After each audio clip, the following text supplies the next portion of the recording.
আখিরাত লাগি করো কিছু কাজ, ছাড়ো দুনিয়ার মায়া। প্রভুর শরণে ক্ষয় করে দাও, প্রভুর শরণে ক্ষয় করে দাও তোমার দেহ আর মন। পথিকের বেশে হয়েছে তোমার এ ধরায় আগমন। সব কিছু ফেলে চলে যাবে তুমি, আসিলে মরণক্ষণ, আসিলে মরণক্ষণ। শূন্য হাতে এসেছিলে ভবে, শূন্য হাত চলে যাবে। ধন আর জন, গাড়ি আর বাড়ি সবই পড়িয়া রবে রে, সবই পড়িয়া রবে। ছেলেরা তোমায় পরায় সাদা কাফন, ছেলেরা তোমায় কবরে শোয়াবে পরায় বস্ত্র সাদা কাফন। পথিকের বেশে হয়েছে তোমার এ ধরায় আগমন। সব কিছু ফেলে চলে যাবে তুমি, আসিলে মরণক্ষণ, আসিলে মরণক্ষণ।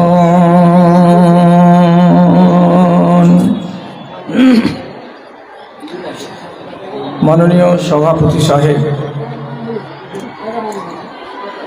এবং আমার সামনে উপস্থিত বিভিন্ন গ্রাম থেকে, পাড়া থেকে, মহল্লা থেকে অসংখ্য মাত্রায় আপনারা এসে থাকেন, আসছেন আমার মা এবং বোনেরা,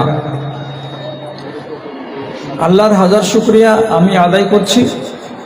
আপনারাও নিজের জায়গাতে বসে বসে আল্লাহ তাআলার শুকরিয়া আদায় করুন যে অন্ততপক্ষে 1 বছর এই যে গত হয়ে গেল, আল্লাহ আমাকেও বাঁচিয়ে রেখেছেন বলে আমি আজ এখানে দাঁড়িয়ে আপনাদের মুখোমুখি কিছু বলতে চেষ্টা করছি।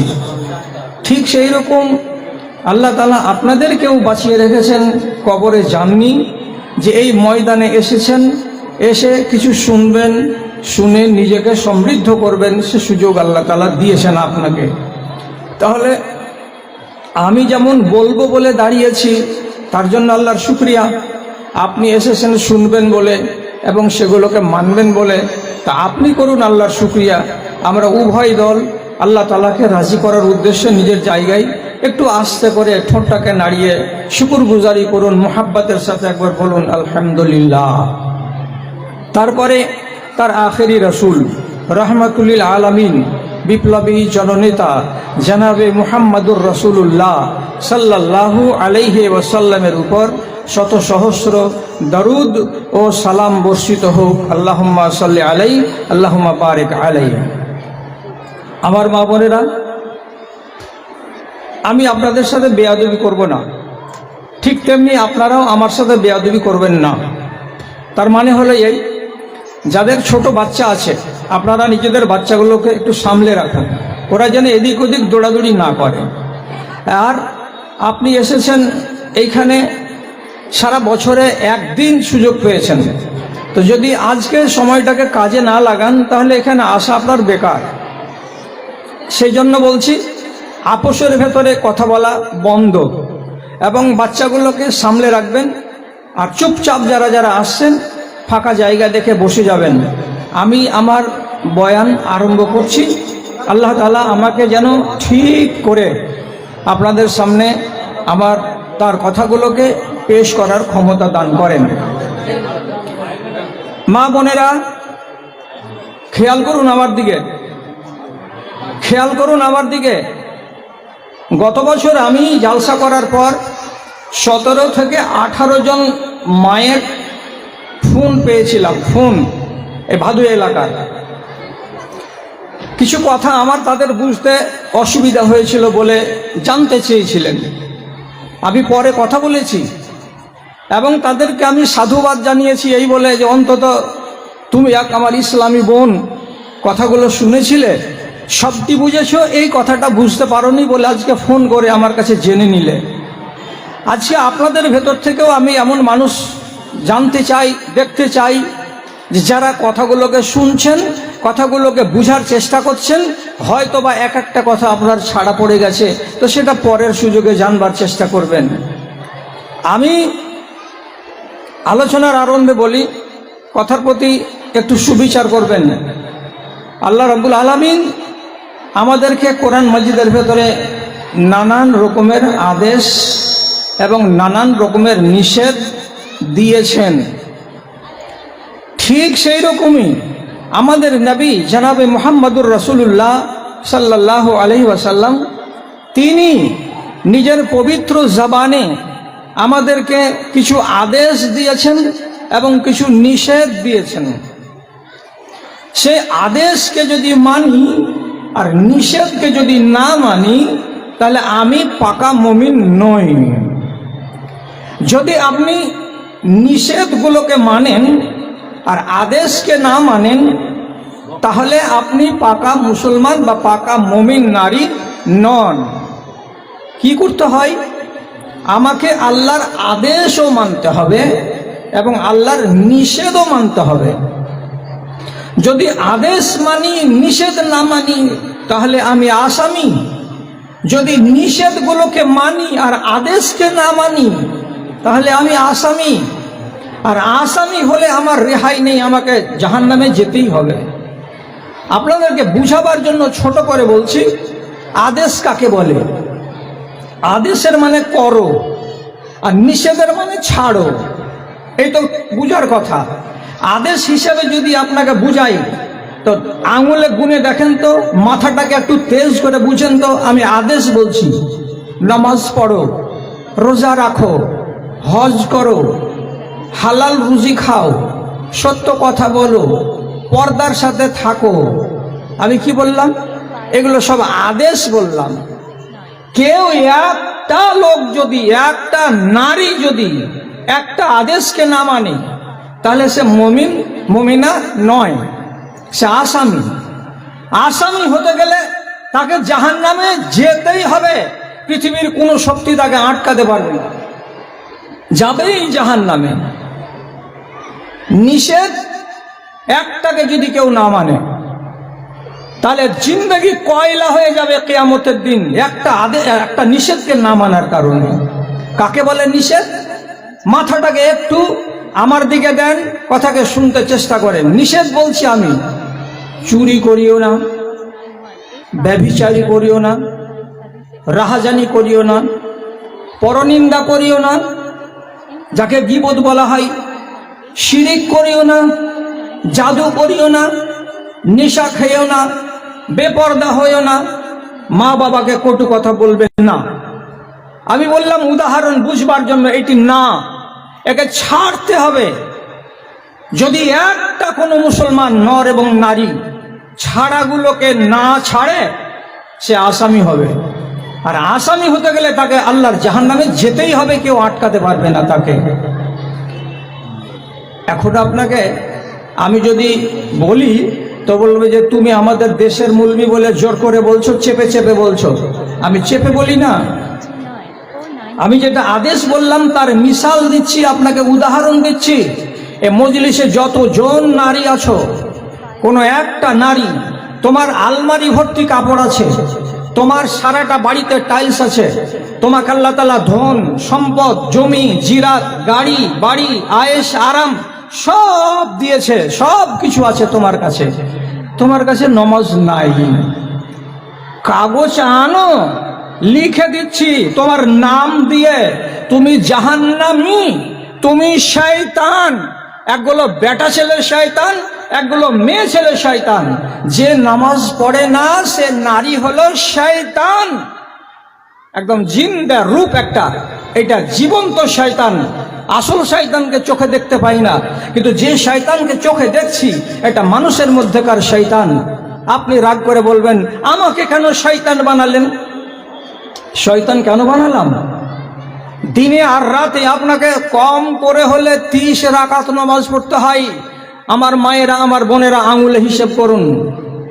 12 রাকাত সুন্নাতে মুআক্কাদা, 17 রাকাত হলো ফরজ, 12 আর 17 হলো 29 রাকাত, আর 1 রাকাত হলো বেতর, তাহলে হলো 30 রাকাত।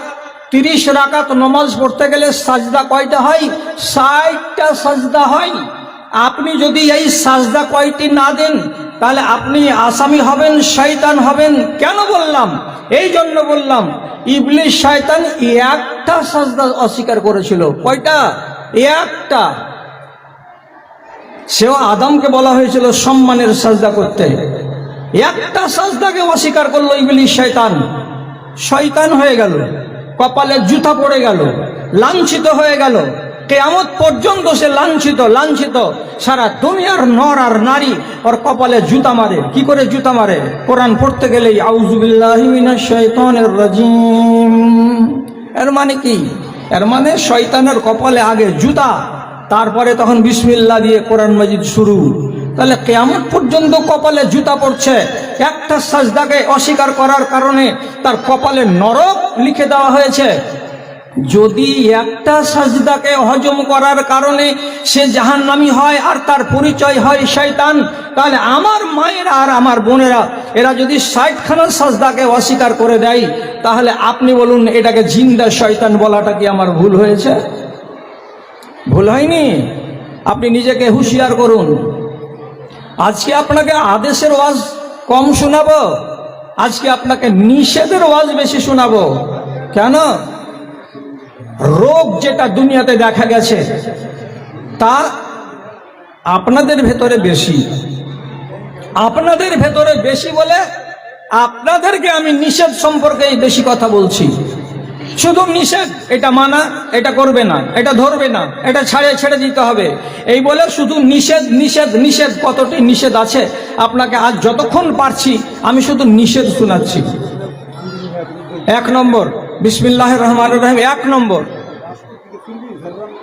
আপনাদের জন্য রংকে আল্লাহ তাআলা হালাল করেছেন। এর আগে আমি বলেছি, জাফরানের রং ব্যবহার করুন, মেহেন্দির রং ব্যবহার করুন। এখন বাজারে পাওয়া যাচ্ছে নানা রকমের রং, ব্যবহার করুন। পায়ে লাগান, হাতে লাগান, মুখে লাগাতে হলে মুখে লাগান। আপনাদের জন্য খোলা পাওয়ার আছে। তবে একটা কথা মাথায় রাখবেন, আপনি আতরের শিশির ঢাকনা খুলে নিজের কাপড়ে আতর লাগাতে পাবেন না। আপনি এমন কোনো একটা পারফিউম বাজার থেকে কিনবেন না যে বিয়ে বাড়িতে যখন ভোজ খেতে বের হলাম তখন শিশির মাথাটাকে চিপে এক্সপ্রে করে নিলাম গায়ে। আপনি যেখান দিয়ে গত হচ্ছেন মনে হচ্ছে ফুলের বাগান। এইরকম এক্সপ্রে গায়ে লাগিয়ে আপনার গা দিয়ে যদি ভিনি ভিনি খুশবু বের হয়, তাহলে আপনার জন্য এটা কঠিন ভয়ানক পরিণাম ডেকে আনবে। যে নারী গায়ে সেন্ট ব্যবহার করে, সে নারী সম্বন্ধে আমার কথা নয় রে মা, আমার কথা বলছি না, আমি নবীজির কথা বলছি। তিনি কি বলেছেন সেটা কান দিয়ে শোনো। নবীজি বলছেন, আইয়ুমা ইমরাতিন ইস্তাআতারাত সুম্মা খারাজাত লিতাজিদা মিন রিহা ফাইন্নাহা জানিয়াতুন। নবীজি বলছেন, কোন রমণী যদি সাজগোজ করে আবার নিজের গায়ে সুন্দর আতরকে ছিড়কিয়ে নেয়, সুন্দর সেন্টকে লাগিয়ে নেয়, আর নেয়ার পরে বাহির হয়, এই উদ্দেশ্যে বের হয় যে যখন আমি বাজার দিয়ে হাঁটবো, যখন আমি ভিড়ের মধ্য দিয়ে হাঁটবো, তখন আমার গা থেকে মিষ্টি মিষ্টি সেন্ট বের হবে। আর যারা যারা আমার ডানে আর বামে পুরুষেরা আছে, তারা নাকে শুঁকবে, আর শুঁকার পরে তারা আনন্দ পাবে। এমন বদনিয়াতে যদি কোনো মেয়ে ছেলে আতর শরীরে লাগিয়ে, সেন্ট শরীরে লাগিয়ে যদি বাহিরে বের হয়, তো তার নাম কি, তার পরিচয়টা কি? আপনি হয়তো বলবেন আমি হলাম প্রধানের বেটি, কেউ হয়তো বলবে আমি চৌধুরীর বেটি, কেউ হয়তো বলবে অমুক হেডমাস্টারের বেটি। এভাবে পরিচয় চলবে না। নবী করিম সাল্লাল্লাহু আলাইহি সাল্লাম বলছেন তার পরিচয় হলো কি, ফাইন্নাহা জানিয়াতুন, ওই বেটি ছেলেটা হলো বেশ্যা, ওই বেটি ছেলেটা হলো রান্ডি, ওই মেয়ে ছেলেটির কপালটা খারাপ আছে। আর যেই মেয়ে ছেলে নিজেকে বেশ্যার খাতায় নাম লিখালো, যেই মহিলাটা নিজেকে রান্ডির খাতায় নাম লিখালো, তার কিয়ামত অন্ধকার অন্ধকার। একটা নিষেধ হলো। তাহলে যারা বেশি বয়সের মা খালা আছেন আপনারা তো এগুলো করেন না, এই জন্য ভালো, এটা আনন্দের কথা। কিন্তু আপনারই কোখে জন্মেছে যে মেয়ে, যার বয়স এখনো 16 বা 18, আপনি তার সম্বন্ধে খোঁজ খবর রাখছেন যে আপনার মেয়ে কত রকমের জিনিস পার্লার থেকে বা এ দোকান থেকে কিনে এনে ব্যবহার করছে। আপনি জীবনে কোনোদিন নিষেধ করেছেন, বেটি আমি জাহান্নামে যাব না তো তোকে জাহান্নামে যেতে দেব না, আমি জান্নাতে যাব তো তোকে জান্নাতে নিয়ে যাব? কথাই বলে না, মা গুণে বেটি আর লাটাই গুণে পেটি। মা যেমন হবে তার বেটির চরিত্র তেমন হবে, এটা নিজের মাকে করে নিতে হবে। কেমন তুমি বেটি আর কেমন তুমি মা, হ্যাঁ, এই দিকে লক্ষ্য রাখবেন। একটা কথা বললাম। 2 নম্বর কথা বলছি, এদিকে একটু খেয়াল করুন যে নিষেধ। আপনাকে আদেশের ওয়াজ আজকে বলবো না বলেছি, রোজা করেন, নামাজ পড়েন, হজ করেন, জাকাত দেন, সত্য কথা বলেন, হালাল রুজি খান, এগুলো অন্যদিন বলবো। আজকে শুধু নিষেধগুলো বলছি, কেন এই নিষেধগুলো আপনাদের ভেতরে বেশি বেশি করে রোগ আকারে দেখা দিয়েছে। 2 নম্বর কথা বলছি, আল্লাহ পাকের নবী বলছেন, লা'নাল্লাহুল ওয়াসিলাতা ওয়াল মুস্তাওসিলাতা ওয়াল ওয়াসিমাতা ওয়াল মুস্তাওসিমাতা। মেয়েদের ভেতরে একগুলো মেয়েকে দেখবেন, ওর মাথার পেছন দিকে 1 হাত 1.5 হাত লম্বা লম্বা চুল আছে, তথাপি ওর জিভ ভরে না।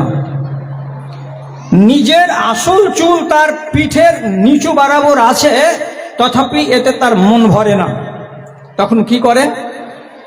বাজার থেকে 250 টাকা দিয়ে, 300 টাকা দিয়ে, 500 টাকা দিয়ে চাইনা মডেলের চুল কিনে পাওয়া যায়।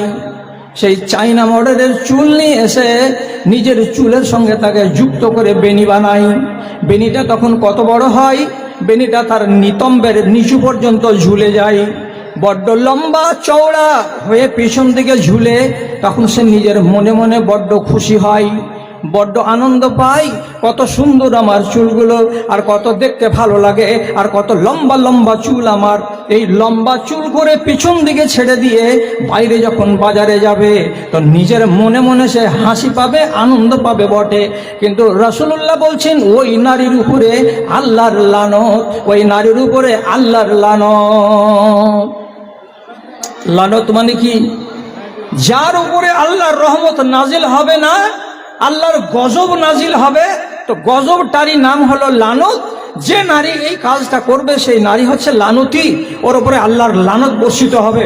আপনি নিজে বলুন তো, আল্লাহর রহমত যার উপরে নেই, তো সেই নারী যার উপরে আল্লাহর রহমত এবং আল্লাহর গজব নাজিল হয়, সে কোনোদিন জান্নাতের মুখ দেখতে পায়? তো সোজা কথা, এই কথাটা থেকে কোনো জটিলতা আছে? যার উপরে আল্লাহর গজব নাজিল হচ্ছে, যেই নারী আল্লাহর গজব প্রাপ্ত, সেই নারী মরার পরে কি জান্নাতের মুখ দেখবে? না, মুখ দেখবে না। অথচ মেতে উঠেছে আমাদের সমাজ, মেতে উঠেছে যে এই পর চুলা লাগিয়ে নিজের চুলকে বড় করতে কেমন যেন পাগল হয়ে গেছে। আল্লাহ তোমাদেরকে রেহাই দেয়। আর একটা বড় রোগ যার ভেতরে আছে, তোমাকে আমি ইসলামী বোন বলে সম্বোধন করছি, যার ভেতরে এই রোগ আছে, তোমাকে আমি আমার বেটির সম দেখে আমি তোমাকে উপদেশ দিচ্ছি, আমি তোমাকে ওসিয়াত করছি, আল্লাহর ওয়াস্তে কথাটা শোনো। সেটা হলো এই, নবীজি বলছেন একগুলো মেয়ে ছেলে আছে যারা মুখের চুলগুলোকে উপড়িয়ে ফেলে দেয়। মুখ বলতে কোথায় বলা হয়েছে? চোখের উপরে যে এই চুলগুলো আছে, যাকে আমরা বাংলাতে ভুরু বলি, সেই ভুরুগুলো চোখের উপরে, চপটা ভুরুগুলোকে অনেক রমণীকে দেখবেন বিউটি পার্লারে যায়, আর বিউটি পার্লারে গিয়ে নিজের মতো করে ওইখানকার মেয়েদেরকে দিয়ে এই চুলগুলোকে চওড়া করে তৈরি করেছেন আল্লাহ তাআলা। সেটাকে তারা চিমটি দিয়ে তুলে তুলে, মলম দিয়ে, ওষুধ দিয়ে তুলে তুলে সরু করে দেয়, বাঁকা করে দেয়। আর একটু যদি কম থাকে তো সেই জায়গাটাকে ডিজাইন করে দেয়। দেওয়ার পরে এই চ্যাপটা চুলগুলোকে আস্তে আস্তে করে নুচে নুচে নুচে নুচে সরু করে দেয়, কমিয়ে দেয়। তাহলে ভ্রুকে নুচে নিজের মতো করে সাজিয়ে নেওয়া, এটা কত বড় অন্যায়। তো রাসূলুল্লাহ বলছেন ওর উপরে আল্লাহর লানত। এই বেটি ছেলে আল্লাহর রহমত থেকে দূরে থাকবে। কেন? কেনর মানে হলো প্রশ্ন এটাই, কেন তুমি চুলগুলোকে নুচে পাতল করতে গেলে? তুমি মনে মনে ভাবছো পাতলা করতে গেলে বেশি সুন্দর লাগবে, কিন্তু আল্লাহ রাব্বুল আলামিন বলছেন না, যতটা চওড়া হওয়া দরকার আমি ততটাই করে দিয়েছি, এতেই তোমাকে বেশি ভালো লাগবে। তাই তুমি আল্লাহ রাব্বুল আলামিনের এই কেরামতিতে দালালি করতে গেলে কেন? নাউজুবিল্লাহ, আল্লাহ তাআলা ভুল করেছেন নাকি যে চ্যাপটা কেন করে দিয়েছেন? নাউজুবিল্লাহ, আল্লাহ তাআলা এখানে চুলগুলো এত বেশি কেন দিয়েছেন, কম করে কেন দেননি? এটাকে তুমি মনে মনে ভাবছো, আর ভেবে চিন্তে তুমি আল্লাহর উপরে দালালি করতে যাচ্ছ। নাউজুবিল্লাহ, আল্লাহ ভুল করেছেন, আর তুমি বিউটি পার্লারে গিয়ে এটাকে তুমি ঠিক করে নিলে। এইরকম বিশ্বাস যার আছে, আর যারা বিউটি পার্লারে গিয়ে এই চোখের ভুরুগুলোকে উপড়ে উপড়ে পাতল করে নেয়, নবীজি বলছেন তার উপরে আল্লাহর লানত বর্ষিত হয়। আছো এইরকম মেয়ে ছেলে পিলে আছো? বলছে হ্যাঁ আছি। যদি থেকে থাকো এইরকম, তাহলে হুঁশিয়ার হয়ে যাও। আবার আরো বলছি, এই সুবাদে আপনাকে শিখে নিতে হবে, আপনাকে জেনে নিতে হবে যে আল্লাহ তাআলা এইগুলো জিনিসের উপরে লানত বর্ষণ করে। তার মধ্যে আর একটা হলো ট্যাটু। ট্যাটু মানে কি? আজকালকাল দেখেছেন মুসলমান মেয়েদের ভিতরে দেখতে পাওয়া যায় না তো আলহামদুলিল্লাহ, কিন্তু অমুসলিম মেয়েদের ভিতরে দেখা যায়। আর বেটা ছেলেদের ভিতরে ভুরি ভুরি দেখতে পাওয়া যাচ্ছে, যেটাকে আমরা আগের ভাষাতে বলতাম গোদানি। খালারা আপনারা বুঝতে পারছেন কথাটা? গোদানি, গোদানি মানে কি? হাঁড়িওয়ালি মেয়েদের কাছে দেখেননি ওদের গায়ে, ওদের কপালে, ওদের হাতে কালো কালো দাগ দিয়ে নকশা বানিয়ে রেখেছে, ফুলের নকশা, গয়নার নকশা, আর কোনো নকশা, বিভিন্ন রকমের নকশা, যেটা মরে গেলেও গা থেকে মিটবে না এই কালো দাগটা। আমরা বলতাম এটাকে গোদানি, এটাকে বলা হয় ট্যাটু। যদি কোনো বেটা ছেলে ট্যাটু করে, আর যদি কোনো মেয়ে ছেলে ট্যাটু করে, গায়ে ট্যাটু লাগিয়ে দেয় কপালে বা থুতনিতে বা হাতে বা কোনো এক জায়গায়, তাহলে ও মেয়ে হলো লানতি। আর যার উপরে আল্লাহর লানত বর্ষিত হবে, একদম পরিষ্কার মাথাতে জেনে নাও, তোমার কপালে জান্নাত আল্লাহ তাআলা লিখেননি। তুমি আল্লাহর লানত প্রাপ্ত মেয়ে ছেলে, তোমাকে লানত নিয়েই আল্লাহর জাহান্নামে যেতে হবে। এই রোগ থেকে আমার মায়েরা এবং আমার বোনেরা যেন মুক্ত থাকে আল্লাহর কাছে, সেটা দোয়া করব। তবে আরেকটা রোগ এসেছে, সেই রোগটাকে আপনারা সবাই চোখে চোখে দেখছেন, কিন্তু কোনোদিন কেউ হক কথা বলেন না। না মা হক কথা বলে, না খালা হক কথা বলে, না কোনো বোন হক কথা বলে, না বাড়ির দাদিও হক কথা বলে, না বাড়ির পতিন কেউ ন্যায্য কথাটা বলে। সবাই চোখে চোখে দেখে, অথচ হক কথাটা কেউ বলে না। আমার দিকে তাকান, আমি সত্য বলছি না মিথ্যা বলছি? আরে মুসলমানদের বেটি, তোমাকে জিনাত করতে আল্লাহ রাব্বুল আলামিনের নবী পাওয়ার দিয়েছেন, জিনাত করো। শ্বশুরের বাড়ি যাওয়ার দিন আজকাল শেরশাবাদের বেটিরা কেমন করে সাজে, আপনাদের মনে পড়ছে? ও নারীরা ভাদু এলাকার, মনে পড়ছে আপনার বেটির সাজ? যখন বিদায় যাবে বাড়ি থেকে, কি সাজে আপনি নিজের বেটিকে পাঠাচ্ছেন, মনে নাই? আমি বলে দেব, 5,000 টাকা, 3,000 টাকা, 4,000 টাকা ফিস দিয়ে পার্লার থেকে আপনি বেটি ছেলেকে ভাড়া করে আনছেন। 2 ঘন্টা ধরে আপনার বেটিকে সাজাচ্ছে, এক একটা কুচি পর্যন্ত সিফটি পিন দিয়ে মেপে মেপে বসাচ্ছে। কোনখানে থাকবে মুড়াটা তাও বলছে, নাভির নিচে থাকবে না উপরে থাকবে তাও মেপে দিচ্ছে, ব্লাউজটাতে কোনখানে বুটাম লাগবে কোনখানে লাগবে না তা বলে দিচ্ছে। পুরো কপালে সাদা সাদা ফুটকি ফুটকি ফুটকি ফুটকি দাগ দিয়ে মেয়েটাকে সাজাচ্ছে। এই জায়গায় লাল, আর এখানে একটু আবছা, এইখানে আবার রঙিন, এইরকম করে সাজগোজ করে সুন্দর করে তাকে 2.5 ঘন্টা ধরে সাজিয়ে 5,000 টাকা ফি নিয়ে এবার বাইরে আনা হচ্ছে। যাও শ্বশুর বাড়ি যাও, মাথাতে কি দিয়েছো? তো যেটাকে আমাদের দেশের লোক চিনলো, এটার নাম হলো চুনরি। চুনরি মানে কি? 2 হাতের এদিকে চওড়া আর 2 হাতের এদিকে চওড়া একটা লাল রঙের প্যান্ট পেনে জেল জেলা কাপড় মাথাতে এমনি করে চাপিয়ে দিয়েছে। ওড়নার নাম ওর 14 গোষ্ঠীতেও জানে না। সব কিছু জল জল জল জল করে দেখা যাচ্ছে, ঠোঁটের আর মুখের আর কপালের সব ডিজাইন সারা জগৎবাসী দেখছে, যত বরযাত্রী দেখছে, যত মেহমান সবাই দেখছে। আপনিও মনে মনে খুশি, আমার বেটিকে দেখে কত সুন্দর লাগছে। আপনার বেটিকে সুন্দর লাগছে? আপনার বেটি জাহান্নামের কয়লা চললো, শুধু খালে পড়তে যা দেরি আছে। এটা জাহান্নামের কয়লা, কয়লা জাহান্নামের আগুনে একে পুড়ানো হবে। কেন পুড়ানো হবে আমি এর আগে যদি বলে থাকি তো হয়তো ভুলে গেছেন, আজকে আবার আপনাকে স্মরণ করিয়ে দিচ্ছি। আপনার ঠোঁটে লাল রং লাগানো যায়, আপনার কপালে নকশা সুন্দর করে ফেয়ার অ্যান্ড লাভলি লাগানো যায়, আপনার ঠোঁটে আপনার চোখে সুরমা লাগানো যায়, আপনি ডিজাইন যেমন করে করতে পারেন আপনি করতে পারবেন। কিন্তু দেখবেটাকে, আগে এই কথাটা প্রশ্ন হোক, আমার এই নকশা দেখবেটাকে, আমার এই জিনাত কে দেখতে পাবে? কার দেখা পাওয়ার আছে? আমি এর আগে বলে দিয়েছি, আল্লাহ রাব্বুল আলামিন বলেছেন ওয়ালা ইউবদিনা জিনাতাহুন্না, ও নারীরা যত পারো জিনাত করো, যত পারো জিনাত করো, নিষেধ নাই, নিষেধ নাই। কিন্তু তোমার চেহারার ডিজাইন, তোমার চেহারার জিনাত কে কে দেখতে পাবে?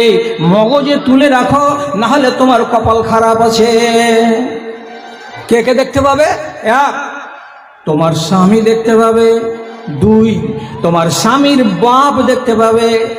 3, তোমার নিজের বাপ দেখতে পাবে। 4, তোমার নিজের ভাই দেখতে পাবে। 5, তোমার যদি বেটা থাকে বড় বা ছোট তারা দেখতে পাবে। 6, তোমার বাড়িতে যদি কোনো চাকর বাকর থাকে বেটা ছেলে, কিন্তু ছেলেটা বড় হয়নি, সাবালক হয়নি, নাবালক ছেলে বাড়িতে কাজ করে, ওই ছেলেটা দেখতে পাবে। এই 6 রকমের বেটা ছেলেকে বাদ দিয়ে পৃথিবীর অন্য কোনো বেটা ছেলে যদি তোমার চেহারা দেখতে পাই, তোমার লাল লাল ঠোঁট দেখতে পাই, তোমার নকশা করা গাল দেখতে পাই, তোমার কপালের ডিজাইন যদি দেখতে পাই, তাহলে জেনে রাখো, জেনে রাখো আল্লাহ রাব্বুল আলামিনের কানুনকে তুমি বুড়ো আঙুল দেখিয়েছো। আল্লাহর কানুনকে যারা অবজ্ঞা করে আর আল্লাহর কানুনকে যারা বুড়ো আঙুল দেখায়, আল্লাহর কসম খেয়ে বলছি, একটা নিষেধকে না মানতে গেলে তুমি আসামি হবে। আর আসামি যদি হও তোমার কপালে জাহান্নাম লেখা যাবে। কাজে ডিজাইন করছো তো করো, কিন্তু মুখটাকে ঢেকে নিয়ে শ্বশুরের বাড়ি যাও, আর মুখটাকে খোলা রেখে সবগুলো নকশা দেখাতে দেখাতে যদি শ্বশুরের বাড়ি যাও, তাহলে তুমি মা জেনে শুনে বুঝে সুঝে তোমার বেটিকে আগুনের দিকে ঠেলে দিলে। তোমার বেটি মরা পর্যন্তই যা দেখো দেখো, মরার পরে তোমার বেটি কয়লা হয়ে জ্বলবে। মানতে পারো? 90% মা এই দেশের মানবে না। এত কড়া কথা কি আর মানা যায়? ভালো করে মনে রাখবেন, হযরতে মুয়াবিয়া মদিনা এলেন একদিন বেড়াতে। তো বেড়াতে এসেছেন, তো ওর হাতে কি একটা লোক চুলের এত ওটা ঝুঁটি এনে দিল। চুল চুল নকল চুল, পরচুলা। আর এই পরচুলাটাকে উনি হাতে করে এইরকম করে ঝুলিয়ে ধরে তখন বলছে, আইনা উলামাউকুম, ওরে মদিনার লোক, তোমাদের দেশের আলেমগুলো কোথায়? তোমাদের দেশের মাওলানাগুলো কোথায়? এরা কি নিষেধ করে না নাকি এ দেশের মেয়ে ছেলেকে? জেনে রাখো, জেনে রাখো, এই পরচুলা ব্যবহার করার কারণে বানি ইসরাইলদের নারীদেরকে আল্লাহ রাব্বুল আলামিন হাজার হাজার লক্ষ লক্ষকে জাহান্নামের লোকরি বানিয়ে দিয়েছেন। তোমরা নবীজির উম্মত হয়ে কেমন করে বাজারে এই পরচুলাগুলো বেচো, আর কেমন করে তোমাদের বেটিরা এই পরচুলাগুলো কিনে নেয়? ওরা যেমন জাহান্নামে গেছে, তোমরাও কি জাহান্নামে যাবে নাকি? বেশি কথা বলছি না, বসে যাও। খালা বস। যারা ভলেন্টিয়ার তারা দাঁড়িয়ে থাকবে, বাকিটি দাঁড়িয়ে থাকিও না, খবরদার দাঁড়াবে না। আমার বয়স বেশি হয়ে গেছে, আমাকে বেশি রাগাতে গেলে কিন্তু একদম ছেড়ে ছুড়ে এখান থেকে আমি চলে যাব। বসে যা, যারা ভলেন্টিয়ার তারাই দাঁড়িয়ে থাকবে। কি বলছিলাম কথা? আব্দুল্লাহ বিন উমর ওয়াজ করছেন, মানে আব্দুল্লাহ বিন মাসুদ ওয়াজ করছেন, তোমরা দাঁতকে রেতিয়ে রেতিয়ে চোখা করিও না, তোমরা তোমাদের ভুরুকে উপড়িয়ে পাতলা করিও না, তোমরা তোমাদের চুলে নকল চুল লাগাতে যেও না, এগুলো কথা উনি ওয়াজ করছেন। একটা বেটি ছেলে মজলিসে ছিল, ওর নাম উম্মে ইয়াকুব। খাড়া হয়ে গেছে যখন বলছে, ওই মাওলানা, যতগুলো ওয়াজ তুমি করলে, তোমার বাড়িওয়ালি যেগুলা করছে তোমরা কেন ওয়াজ শুনেছ? তখন আব্দুল্লাহ বিন মাসুদ বলছেন, ইয়া আল্লাহ, আমার বাড়িওয়ালি এগুলা কাজ করছে, কে তোমাকে বললো? তারপরে বলছে, এগুলা তুমি পাইলা কোনঠে? আমি কোরআন পড়া বেটি ছেলে, আলিফ লাম মিম থেকে শুরু করে, আলহামদুলিল্লাহ থেকে শুরু করে মিনাল জিন্নাতে ওয়ান নাস পর্যন্ত সারা কোরআন মাজিদ আমি পড়ে রেখেছি। কোনো জায়গাতে লেখা নেই যে এগুলো করা যাবে না। তুমি কোথায় পেলে এগুলা কথা? কোরআনে নাই তো। তখন আব্দুল্লাহ বিন মাসুদ বলছেন, আরে বাবা, আল্লাহ তাআলা কি এটা কথা বলেননি যে আল্লাহ যা রাসূলুল্লাহ তোমাদেরকে বলেছেন সেগুলোকে আঁকড়ে ধরো, আর যেগুলো রাসূলুল্লাহ নিষেধ করেছেন তোমাদেরকে ওগুলা থেকে দূরে হটো? এই কথাটা আল্লাহ বলেছেন কিনা? বলছে হ্যাঁ, এটা তো আছে সূরা হাশরের ভিতরে। তো বলছে রাসূলুল্লাহ বলেছেন এগুলো করিও না, তো তুমি মানবা কি মানবা?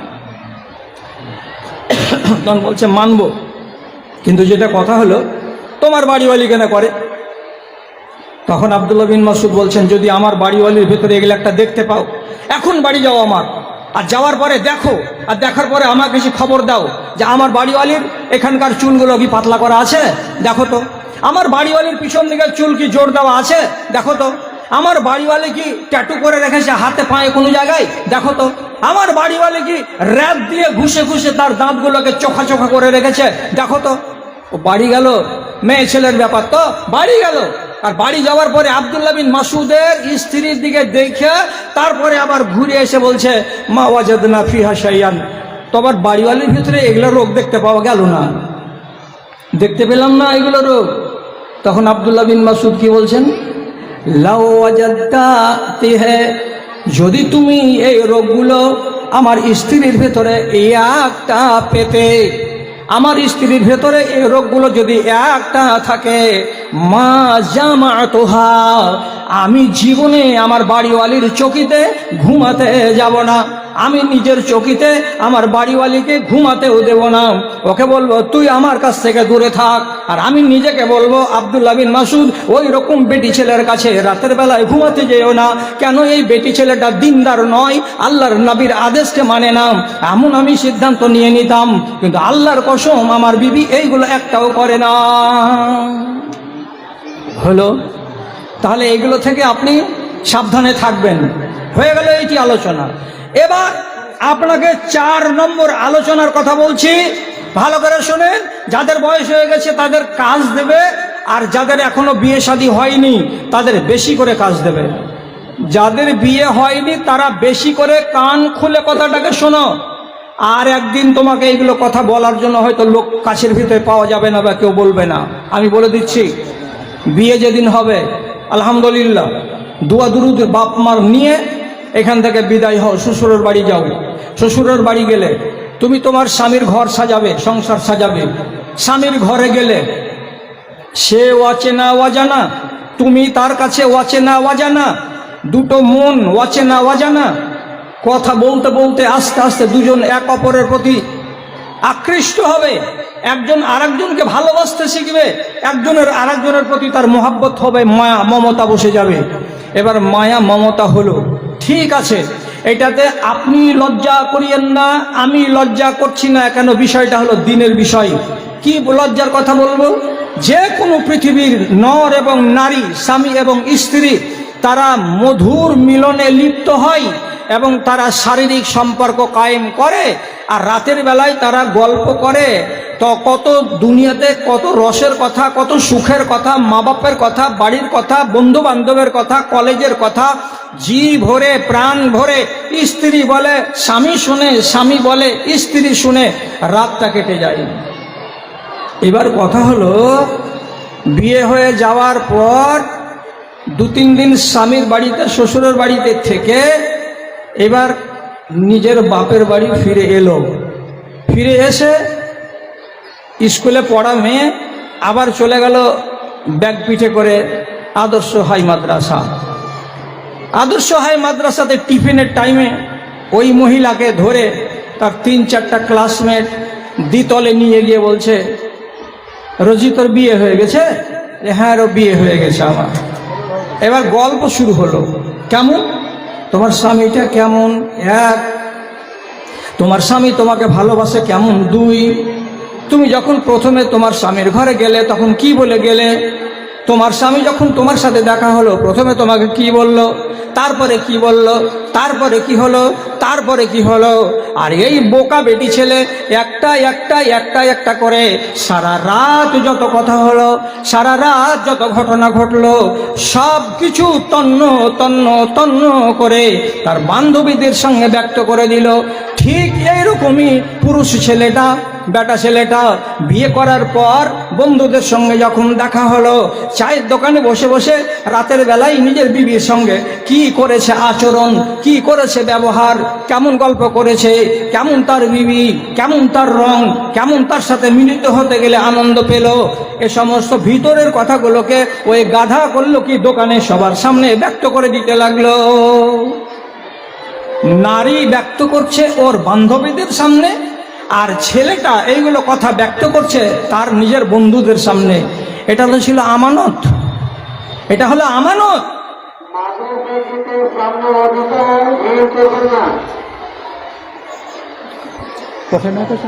আলাদা আলাদা আছে, হ্যাঁ এই দুই বাঁশের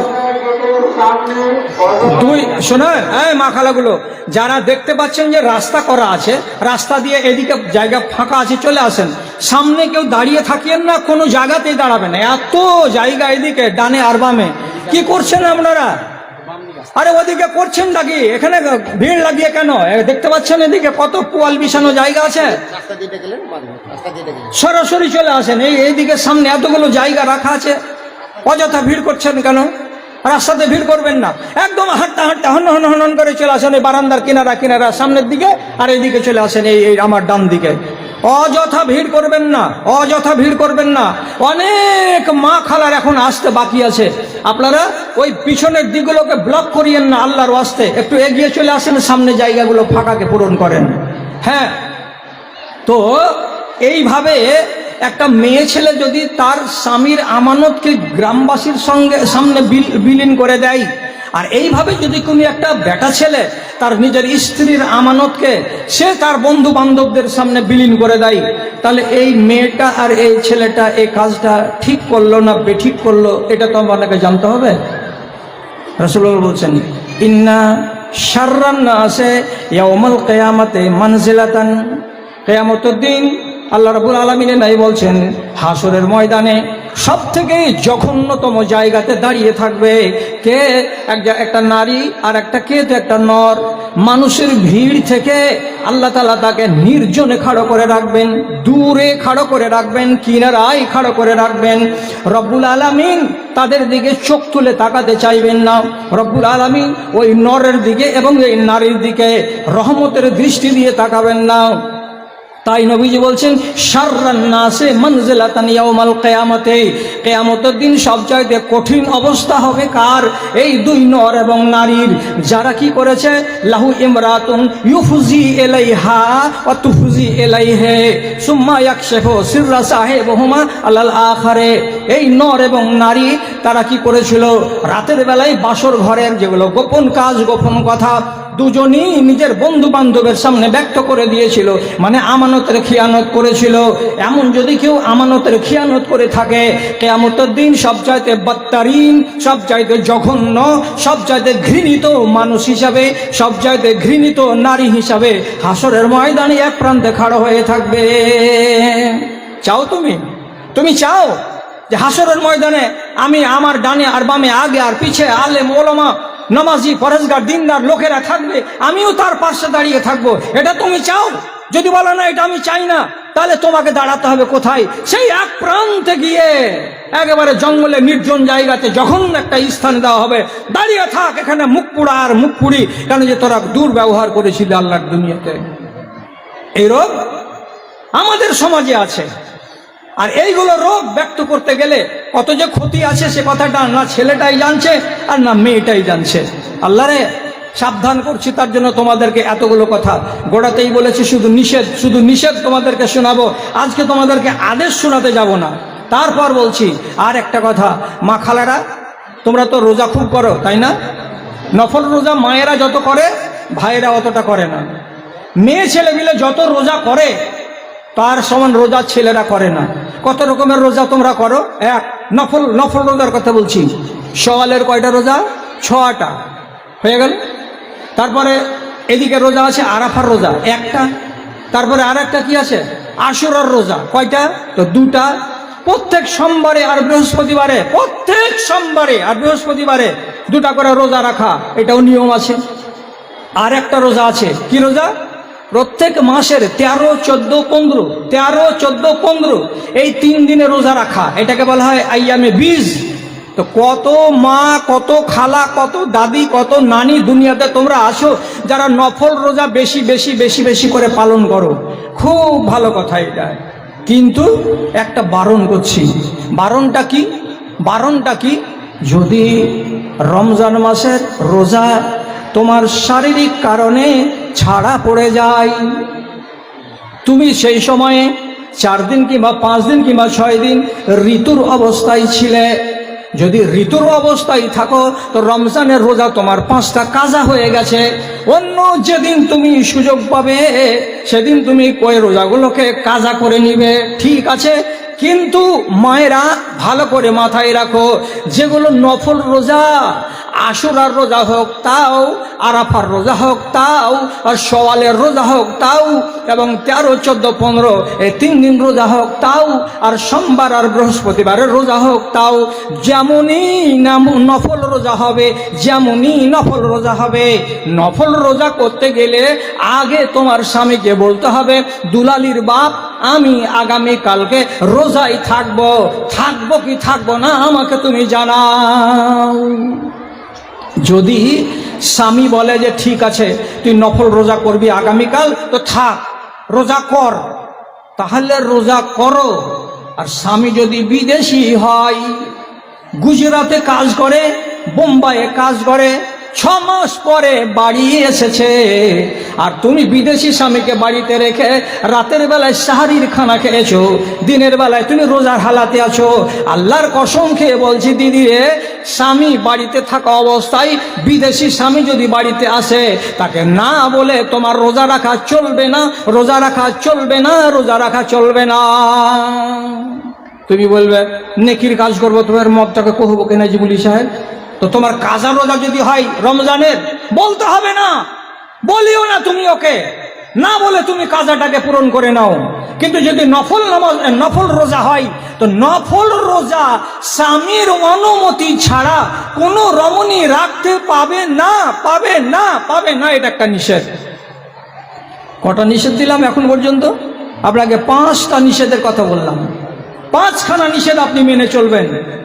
6 নম্বর নিষেধ আপনাকে বলছি, আপনার স্বামীর খুব টাকা আছে, প্রচুর টাকা, ব্যাংকে টাকা আছে, আলমারিতে টাকা আছে, ছাপের খাটের সিথানে পৈথানে যেখানে সেখানে টাকা আছে, স্বামী কাঁচা ব্যবসায়ী, হাজার হাজার লাখ লাখ টাকা কারবার ইনকাম করে, ঠিক আছে। আপনি স্বামীর টাকাগুলোকে জগিয়ে জগিয়ে রাখেন, বালিশের তলায় আছে সেটাও জগিয়ে রাখেন, আলমারিতে আছে সেটাকেও জগিয়ে রাখেন, কিন্তু মনে রাখবেন স্বামীর বিনা অর্ডারে ওইখান থেকে টাকা টেনে নিজের মনে মনে 500 টাকা মাদ্রাসাকে দিয়ে দিতে পাবেন না। নিজের মনে মনে স্বামীকে না বলে 1000 টাকা আমার বড় ভাই গরিব, ওকে আমি দিয়ে দিলাম, দিতে পাবেন না। 1000, 500, 700, 1000, 2000, 4000 টাকা আমার স্বামীর অনেক টাকা, আমি অমুককে দিয়ে দিলাম, দিতে পাবেন না। কেন? কেন পাবেন না? মাল টাকার স্বামী, আপনি কে? তার স্ত্রী। আপনি ওর সামানকে জোগাবার জন্য এসেছেন না লুটিয়ে দেওয়ার জন্য এসেছেন? জোগাতে এসেছি। তো আপনি আপনার স্বামীর মালকে জোগাতে এসে আপনি তার বিনা অনুমতিতে কাউকে দিতে গেলেন কেন? আপনি মনে করলেন যে আমি বড় নেককার হয়ে গেলাম? এটা করতে যাবেন না। পরের মাল আপনি খরচ করতে পারবেন না। তবে নবীজি কি হাদিসে বলছেন, ইল্লা বিইজনিহি, স্বামীকে বলে দাও, ও স্বামী আমি ভাদু মাদ্রাসাতে আমার গলার চেনটা দিয়ে দিব এবার। স্বামী যদি বলে হ্যাঁ দিয়ে দাও, ভালো কথা, দিয়ে দাও। যদি স্বামীকে বলো যে এবার আমি গত বছর 500 টাকা দিয়েছিলাম, এবার নিয়ত করেছি 1000 টাকা আমি দেবো মাদ্রাসা জালসার দিন, স্বামী যদি বলে 1000 দিস না রে ফতেমা, 500 টাকার জায়গায় তুই 700 টাকা দে, তো স্বামী যেটা বলবে সেটাই দিতে হবে, স্বামী যেটা বলবে না সেটা দিতে হবে না। কেন? যে মাল আপনার নয়, এটা মাল কার? তোমার স্বামীর। আবু সুফিয়ানের মতো লোক, ওর বাড়িওয়ালির নাম হলো হিন্দা। হিন্দা মেয়ে ছেলেটি খুব জবর বেটি ছেলে ছিল। রসুলুল্লাহর সামনে একদিন এসে বলছেন, আল্লাহ রসুল, আমার স্বামী খুব কঞ্জুস, খুব মাক্ষিচোস, আমাকে এমন জিনিস আমার প্রয়োজনের দেয় না। একটা মহলম কিনবো, একটা ঠোঁট পালিশ কিনবো, কি একটা সুরমা কিনবো, কি একটা আতর, কি একটা আর কোনো পাউডারগুলো কিনবো, তা আমার স্বামী আমাকে টাকা দেয় না। তো আমি কি ওর টাকা পয়সাগুলো, মালগুলোকে আমি নিতে পারি? নিতে পারি? খেয়াল করেন কথার দিকে। স্বামী যদি একেবারে এমন হয় যে একেবারে উদাসীন, যাকে আমরা বলি গজুয়া, জাড় পড়ে গেছে, অথচ একটা স্ত্রীর নামে যে একটা ফেয়ার অ্যান্ড লাভলি লাগবে, কি একটা মহলম লাগবে, কি একটা পন্ডস লাগবে, ওর কোনো খেয়ালই নাই। একটা যে ব্রাশ লাগবে, কি একটা টুথপেস্ট লাগবে, ও মোটা ভোজন খেয়ালই করে না। একদিন দুদিন বলা গেল, ও পাত্তাই দেয় না। তাহলে এইরকম যদি বেখেয়াল স্বামী হয়, তাহলে আপনি কি করবেন? নবীজি বলছেন, খুজমিন মালিহি বিল মারুফে, স্বামীর মাল থেকে তুমি নিতে পারো। কতটা নিতে পারো? ওকে না জানিয়ে তুমি যদি নাও, কতটা নিবে যাতে করে তোমার স্বামী জানতে না পারে এবং তোমার স্বামীর ক্ষতি না হয়ে যায়। বুঝা গেল? স্বামীর ক্ষতি যেন না হয়ে যায় আর ও যেন বুঝতে না পারে। এই পরিমাণে মাল যদি টেনে টেনে নাও আর নেওয়ার পরে নিজের কাজে লাগাও, তাহলে লাগানো যাবে। এখন ধরো তোমার স্বামীর এদিকে ওখানে 500, 700, 1000, 5000 টাকা রাখা আছে, তুমি ওইখান থেকে 30টা টাকা টেনে নিলে, জানতে পারবে না এত টাকার ভিতরে 30 টাকা গেল, তো কি বুঝবে? হাজার হাজার টাকা। আর যদি একবারই মেরে দাও যে দুখান 500 টাকা মেরেই দিলাম, তো গুমটিতে ধরা পড়বে, আর ধরা পড়তে গেলে তখন মার খেতে হবে। তো বেইজ্জত হওয়ার চাইতে এমনভাবে টাকাটা টানতে হবে যেন স্বামী বুঝতে না পারে যে আমার টাকা 30টা কই। এইরকম লুকিয়ে লুকিয়ে তালে তালে স্বামীর মালকে টেনে জমা করো। আর জমা করে যদি তুমি কি করো, সেখান থেকে কিছু টাকা বাইরে দাও দান খায়রাতে, আর কিছু টাকা তোমার সংসারের কাজে লাগাও, তাহলে পরে এটা গুনাহের কাজ হবে না, এটাকে চুরি বলা যাবে না। আর যদি বেশি মাত্রায় তুমি টেনে নাও, তাহলে এটা হবে গুনাহের কাজ। কেন? যে তুমি তোমার স্বামীর ধনে আমানতে তুমি খেয়ানত করেছো। একটা নিষেধ হলো। তারপরে এইবার যেটা কাজের কথা বলছি, আর আল্লাহর ওয়াস্তে খেয়াল করবেন। কি কথা? কোনো রমণী কোনো আজনবী পুরুষের সঙ্গে নির্জন জায়গাতে একত্রিত হবে না। কি বললাম? চলে এসো, এই বাঁশের মাঝখানে যেটি আছো, এই বহিন বেটি, এই খালাতো বহিন, এদিকে এসো না, বাঁশের মধ্য দিয়ে চলে আসো, হাঁটতে হাঁটতে এদিকে জায়গা আছে যে। আরে খাড়ো হয়েও না গে, খাড়ো হয়েও না, ওগুলাতে জায়গা পাবে না, ফের ওইখানে ঢুকে গেল যে হায় আল্লাহ, আগে চলে এসো, এদিকে জায়গা ফাঁকা আছে। তোমার আদেশে দিন চলে যায়, তোমার আদেশে দিন চলে যায়, আধার নেমে আসে রাতে, কত যে শক্তি লুকায় রেখেছো তোমার নিপুণ দুই হাতে, তোমার নিপুণ দুই হাতে। এ ভলান্টিয়ার, এ কাঠওয়ালি, যাও তুই, যাও ওখানে রাখো, রাখে দিকে একজনকে হাত ধরে দিকে টানো, যাও যাও যাও যাও যাও, তাড়াতাড়ি যাও। বলছে খালা এদিকে এসো, টানো ওদিকে টানো।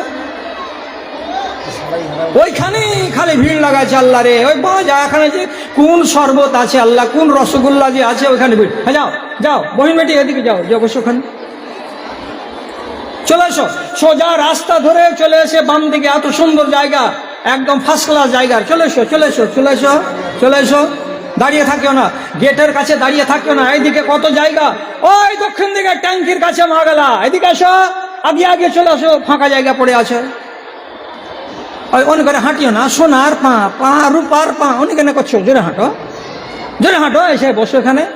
তোমার আদেশে দিন চলে যায়, তোমার আদেশে দিন চলে যায়, আধার নেমে আসে রাতে, কত যে শক্তি লুকায়ে রেখেছো তোমার নিপুণ দুই হাতে।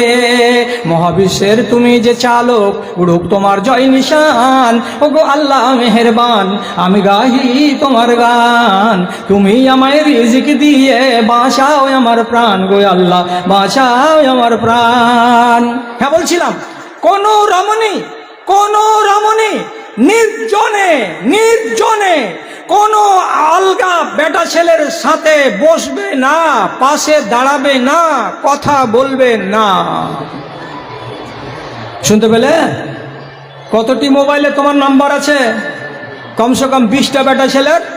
তোমার যদি নিয়াতে থাকে যে মরার পরে জান্নাতে যাব, তোমাকে আমি নিজের বেটির মর্যাদা দিয়ে বলছি, আল্লাহর কসম, ওই কুলাঙ্গারগুলোর নাম্বারটিকে আজকে ডিলিট করো, আজকেই ডিলিট করো।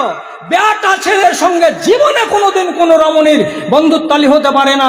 বন্ধুত্বালি যদি হবে তো নারীতে নারীতে, বন্ধুত্বালি যদি হবে তো বেটা ছেলে বেটা ছেলেতে, একটা মেয়ে আর একটা ছেলে, জীবনে কোনোদিন বন্ধুত্বালি হয় না। আর যদি বিশ্বাস না লাগে তো আমি বলি, গাড়ুয়া বিলাই জীবনে মাছের যোগানদারি করবে? হ্যাঁ, করবে? একটা গাড়ুয়া বিলার সামনে যদি 1 প্লেট বাছা মাছ রাখো আর ঘরে রেখে দাও টেবিলে দিয়া, বিড়ালটাকে বলো খবরদার খাবি না, যোগাবি? যোগাবে বিড়াল? যোগাবে না।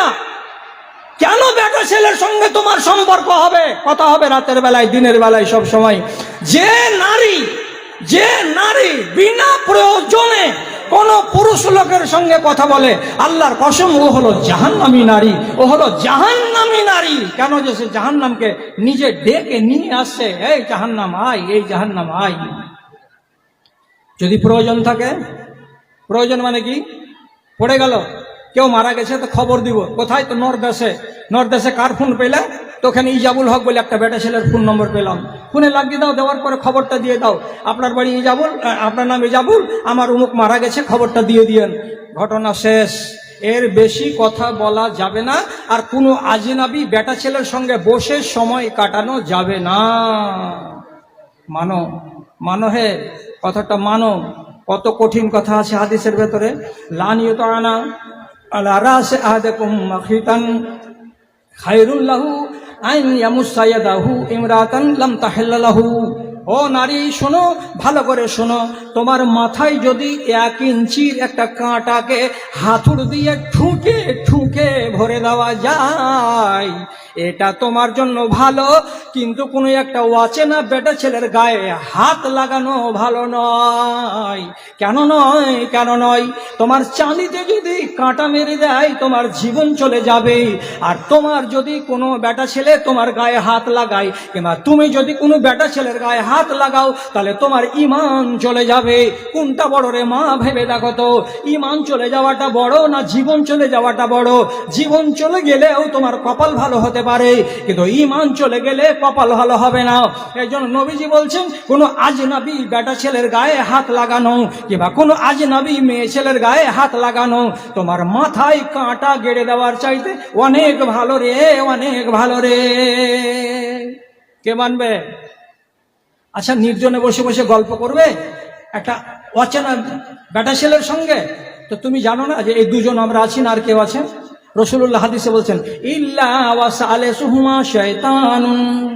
এরা দুজন তো আছেই, দুজনের পরে 3 জন আর একটা কে আছে, তো তার নাম হলো শয়তান।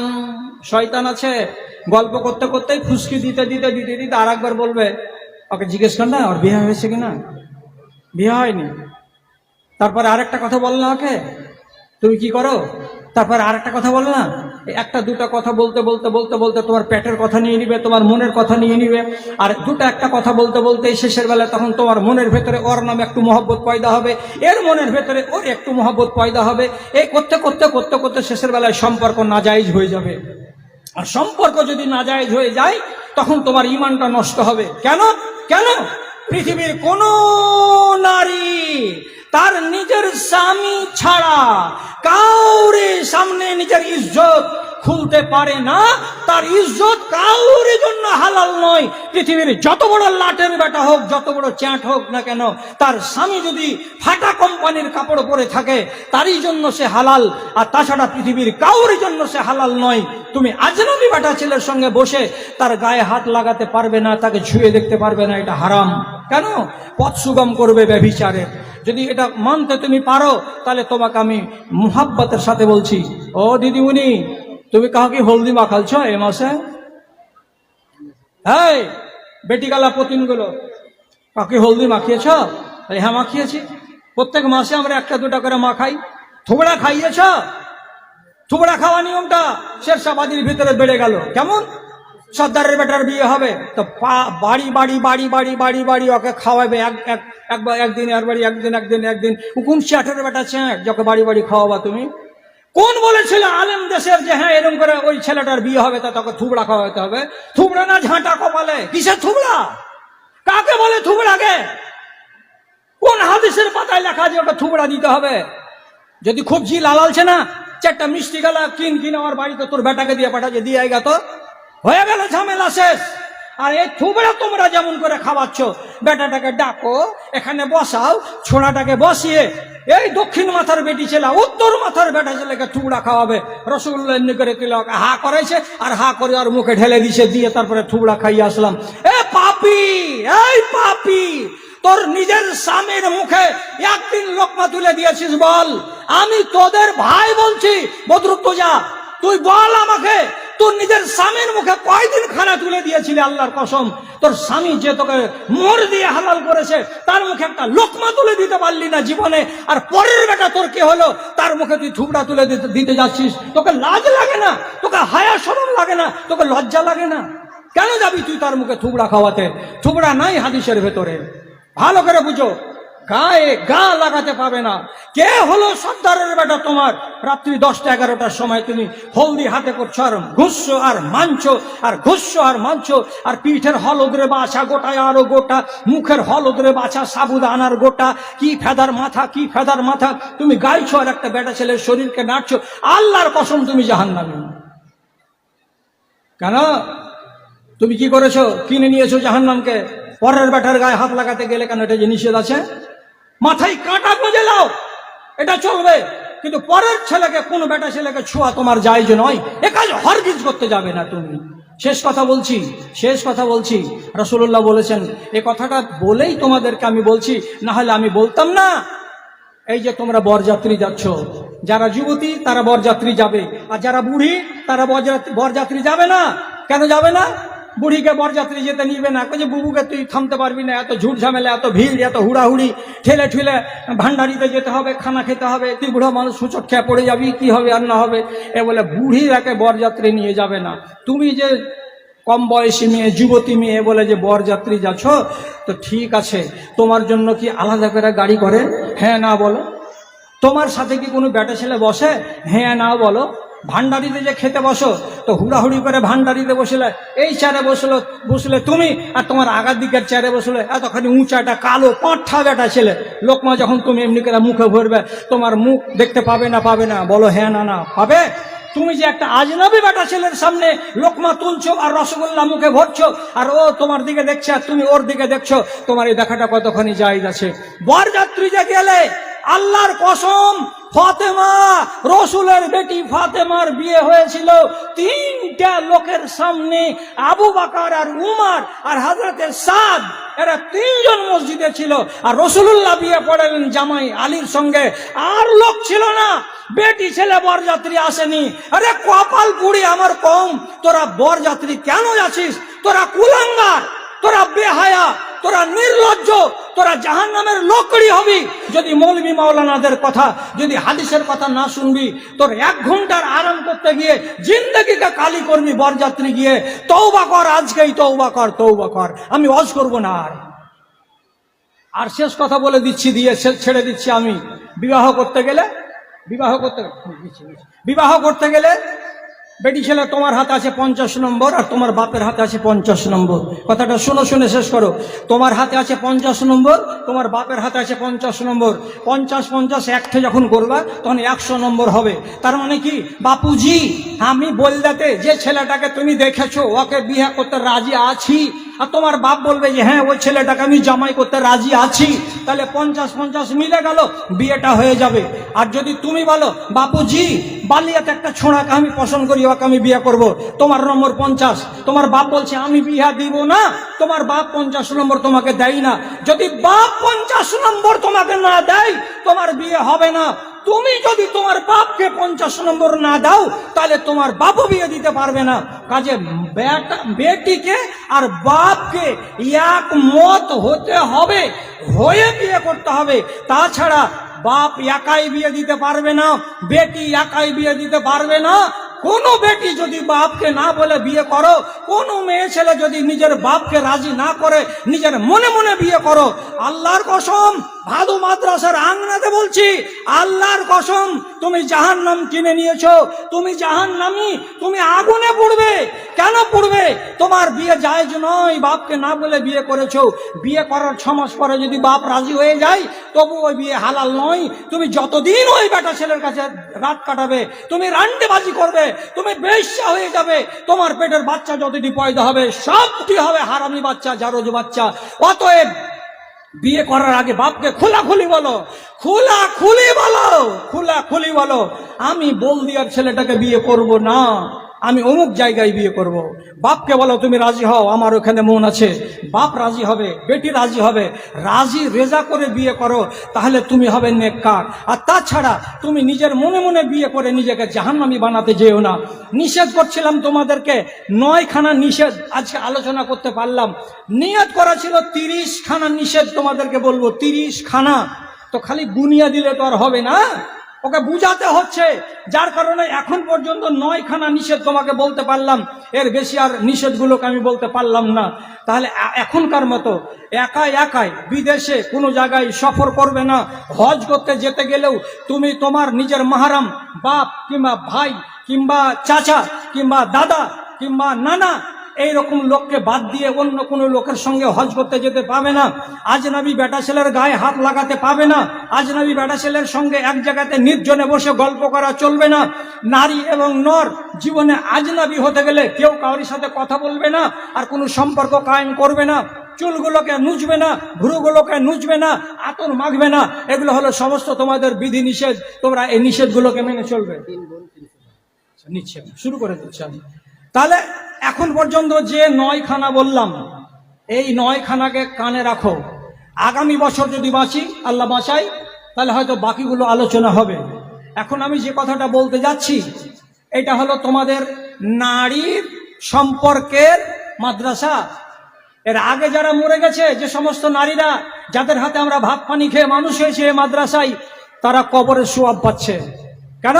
মাদ্রাসাকে ভালোবাসা দিয়ে গেছে, টাকা দিয়ে, পয়সা দিয়ে, ধান দিয়ে, আনাজ দিয়ে, গলার গয়না দিয়ে, হাতের আংটি দিয়ে, খেতে দিয়ে, জাগির দিয়ে নানান রকমের উপকার করে গেছে।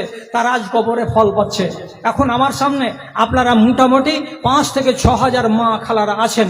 আপনাদের কাছে আমার আরজি, আপনারা প্রথমত চেষ্টা করুন সুন্নাতি দান দিতে। সুন্নাতি দান কি? সুন্নাতি দান হলো হাতের পলা, গলার মালা, কানের বা নাকের দুল কিংবা নাক ছাবি, সোনা চাঁদির দান হচ্ছে সুন্নাতি দান। রাসূলুল্লাহর যুগে মেয়েরা সুন্নাতি দান করত। আপনি চেষ্টা করুন একটা সুন্নাতি দান দিতে।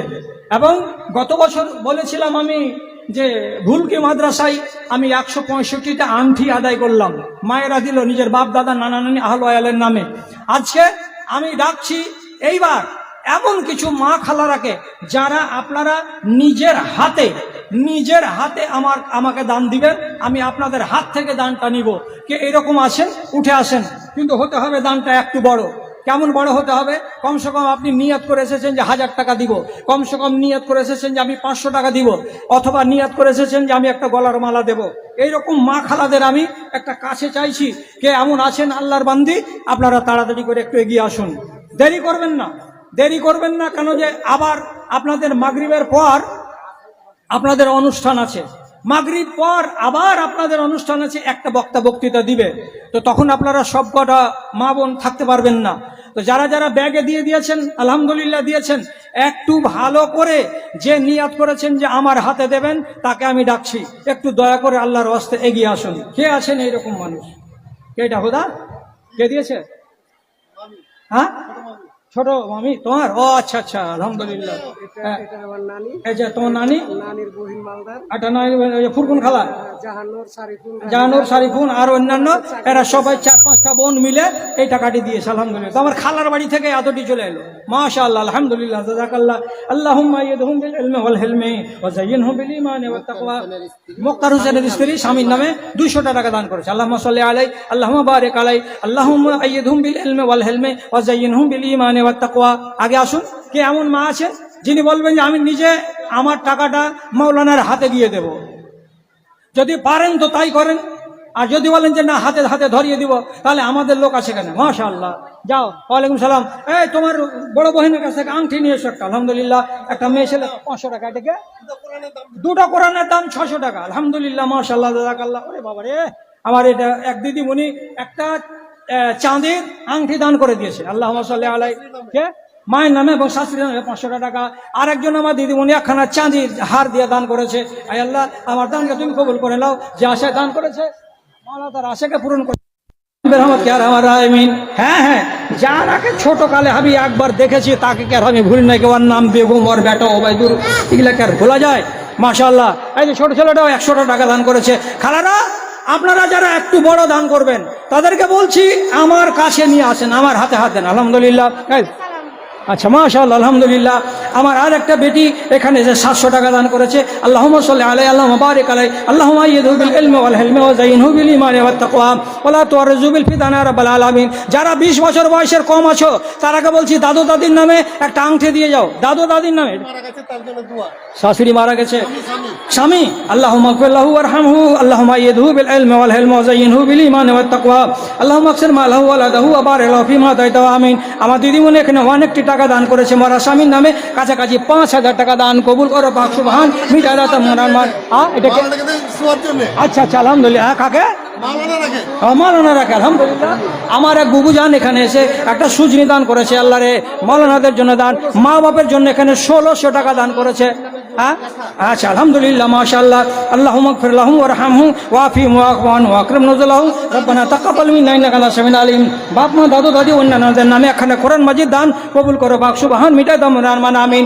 বড় দান স্বামীর নামে, স্বামীর নাম না না না 500 টাকা। আল্লাহ তুমি তাদের প্রতি সখা, তারে দেখো সত্য পথের রেখা। ওহি আল্লাহ দয়াময়, দয়া যে করিবে, দানকারী দানকে তুমি কবুল করিবে।